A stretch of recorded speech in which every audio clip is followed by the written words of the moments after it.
شنیدم علی خامنه‌ای جلادهاش چند نفر اعدام کردن، چند نفرم در نوبت اعدامن.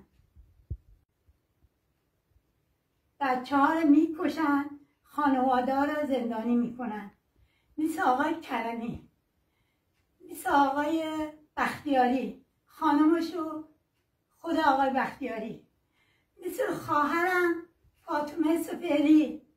من کوتاه نمیام، تا زندم صدای اینا هستم. حرف زد خانم فاطمه سپهری، حرف بدی نزد. من تا آخرش باشونم.